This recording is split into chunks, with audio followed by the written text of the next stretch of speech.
नमस्कार,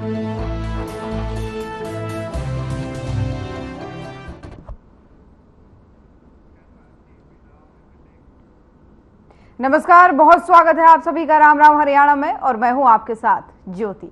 बीजेपी के राष्ट्रीय अध्यक्ष जेपी नड्डा दौरे पर हैं हरियाणा के। इस दौरान उन्होंने पंचकुला के पंचकमल में हरियाणा लोकसभा चुनाव को लेकर के बैठक की है, जिसमें सीएम नायब सिंह सैनी, पूर्व सीएम मनोहर लाल, लोकसभा प्रभारी सतीश पूनिया, संगठन मंत्री फणींद्र नाथ शर्मा समेत लोकसभा संयोजक सुभाष बराला भी शामिल हुए। बैठक में जेपी नड्डा ने हरियाणा की सभी 10 लोकसभा सीटों का फीडबैक लिया और आगामी रोड मैप पर चर्चा भी की।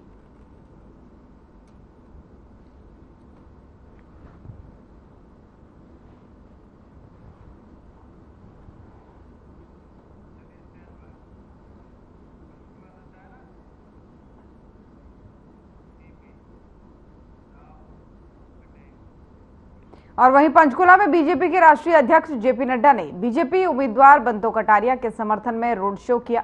इस दौरान जेपी नड्डा ने इंडिया गठबंधन पर जमकर निशाना भी साधा।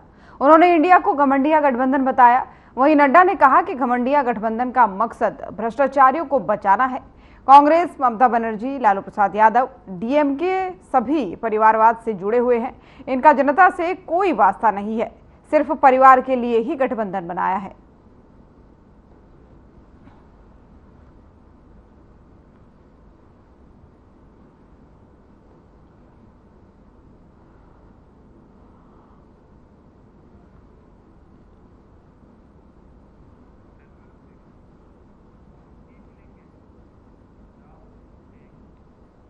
और वहीं हरियाणा में राजनीतिक सरगर्मियां अपने चरम पर हैं। अब मतदान के लिए महज कुछ ही दिन बचे हैं, जिसको लेकर के अब हर प्रत्याशी चुनाव प्रचार में जुटा हुआ है।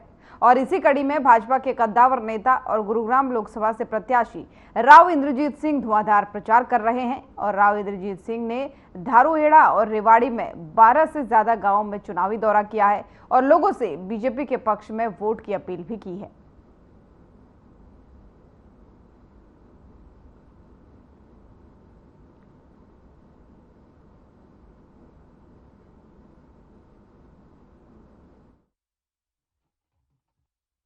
के तौर के कभी सुस्त नहीं होना चाहिए और चुनाव तो चुनाव ही होता है।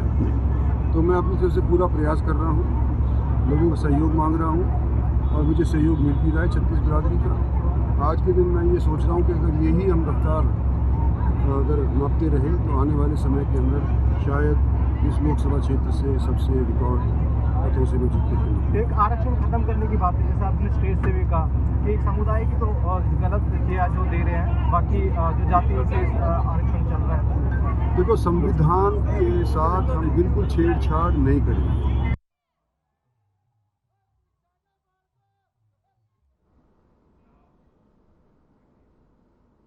और जेपी दलाल ने भिवानी में बीजेपी उम्मीदवार धर्मवीर सिंह के समर्थन में रोड शो निकाला। इस दौरान धर्मवीर सिंह ने कहा उनकी पार्टी ने सही तरीके से चुनावी अभियान शुरू किया है। उन्होंने बताया कि शहीदों की प्रतिमा के नजदीक से रोड शो शुरू किया गया है। उन्होंने साथ ही ये भी कहा कि देश की मजबूती के लिए उनकी पार्टी और नरेंद्र मोदी ही ऐसे हैं जो देश का विकास कर सकते हैं। देश चाहता है कि देश मजबूती से आगे बढ़े। इसी के साथ ही कैबिनेट मंत्री जेपी दलाल ने कहा कि प्रधानमंत्री ने देश को आगे बढ़ाने के लिए कार्य किए हैं।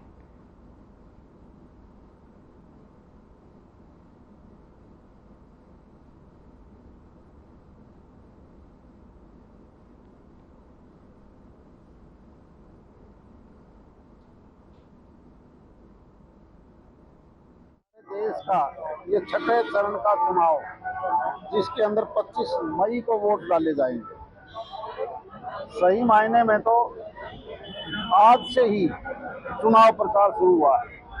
इलेक्शन कमीशन की गाइडलाइन के मुताबिक हमारा नॉमिनेशन 29 तारीख से स्टार्ट हुआ, 6 तारीख तक नॉमिनेशन की विड्रॉल का टाइम चला गया, निशान अलॉट हो गए और उसके बाद ये पहला दिन है जिसमें हमने चुनाव प्रचार शुरू करना है। और हम ऐसे ही स्थान पर हमारे महापुरुषों के स्टेचू के ऊपर फूल मालाएं चढ़ाकर जो है भिवानी के अंदर बीजेपी का रोड शो है चुनाव को लेकर के। आज की जो ये रैली है, रोड शो है, इसको लेके सारे कार्यकर्ता बहुत आश्वस्त हैं कि जिस प्रकार से हमारे को कम करके आका जा रहा है उसमें हमारी कोई भी कमी नहीं है। हम चुनाव जीतेंगे और 5 लाख वोटों से चुनाव जीतेंगे, क्योंकि भिवानी का जो सारा मैंने घूम घूम के देखा है, सारी जगह पे हमारी जीत है, भिवानी नगर में और ग्रामीण में भी। ये सारे भारतीय जनता पार्टी के कार्यकर्ता हमारे जो प्रत्याशी हैं लोकसभा के धर्मवीर जी, इसके समर्थन में बाजार में जा करके, हर दुकान पर जा करके हाथ जोड़ के वोट की प्रार्थना करेंगे। और हमारे भारतीय जनता पार्टी की यही नीति है कि घर घर जा करके मतदाता से हाथ जोड़ें।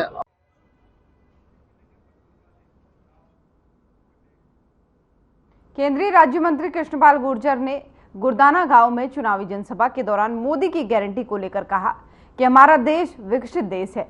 पिछले 10 वर्षों में के दौरान फरीदाबाद लोकसभा में इतना विकास कार्य हुआ है जो आज तक नहीं हो पाया। मेरे द्वारा किए गए विकास कार्यों पर कोई भी आरोप नहीं लगा सकता। कांग्रेस के कार्यकाल में हजारों करोड़ों रुपए के घोटाले आए दिन हुआ करते। देश की रक्षा करने वाले सैनिकों पर पहले पत्थरबाजी करके सैनिकों का मनोबल गिरा दिया जाता था। हमारे देश के सैनिक पिछली सरकारों में कुछ नहीं कर पाते थे, लेकिन आज मोदी की सरकार है और सभी देश के सैनिकों को मुंह तोड़ जवाब देने का आदेश दिया गया है।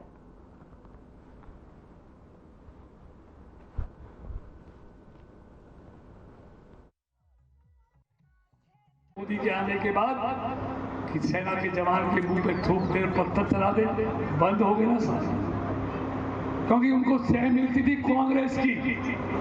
आज मोदी की सरकार है, कह दिया दिल्ली से आदेश लेने की जरूरत नहीं है। अगर पाकिस्तान से 10 गोले चलते हैं तो तुम 100 गोले चलाना, कोई रोकने वाला नहीं। अगर सैनिक के मुंह पर कोई कश्मीर में थूकता है, पत्थर फेंकता है, तो उसका इलाज कर देना। आज वही कश्मीर है, वही सेना है, वही लोग हैं, ये अंतर क्यों आया?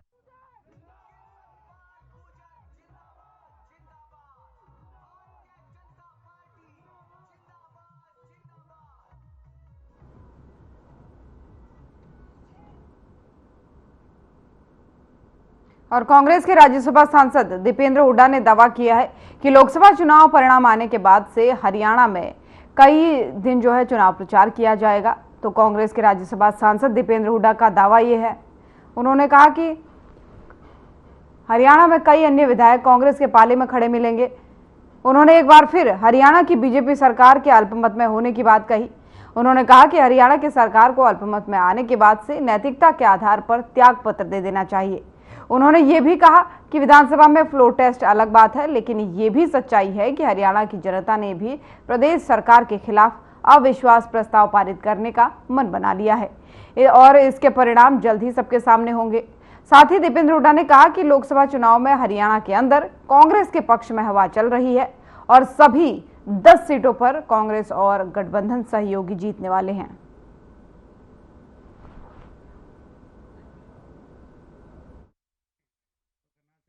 बड़े रिकॉर्ड बहुमत से मुझे विश्वास है रोहतक लोकसभा सीट इस बार कांग्रेस पार्टी जीतने जा रही है। और केवल रोहतक ही नहीं, 10 की 10 सीट पर कांग्रेस पार्टी जीत की तरफ अग्रसर हो चुकी है। इसका अंदाजा इस बात से लगा सकते हैं, लगातार भाजपा से विधायक अपना समर्थन वापस ले लेकर कांग्रेस पार्टी में समर्थन दे रहे हैं। वो आज प्रदेश के अंदर जो कांग्रेस की लहर चल रही है उसका प्रतीक है।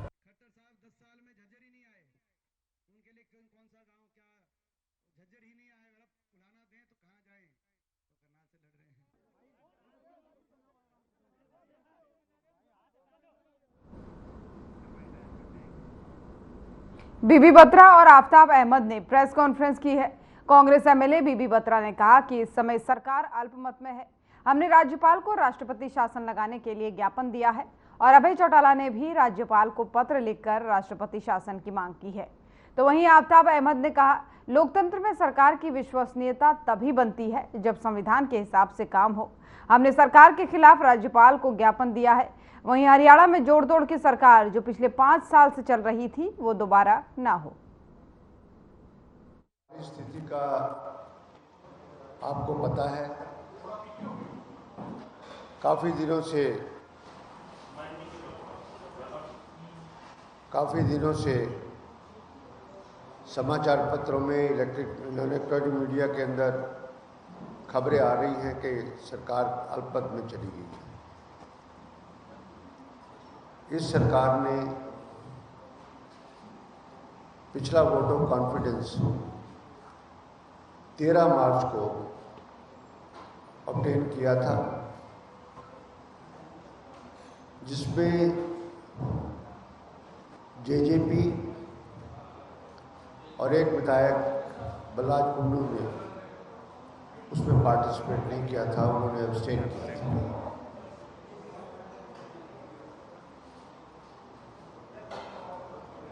और उसके बाद आदरणीय श्री मनोहर लाल जी ने अपने पद से इस्तीफा दिया था और श्री सैनी जी को, नायब सिंह सैनी जी को मुख्यमंत्री बनाया गया था। उस समय हाउस की स्ट्रेंथ टोटल 90 थी।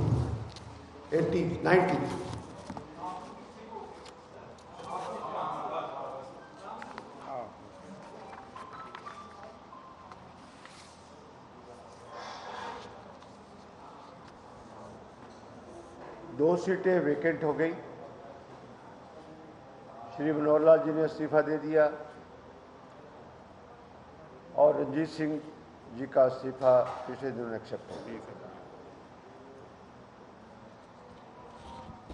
इस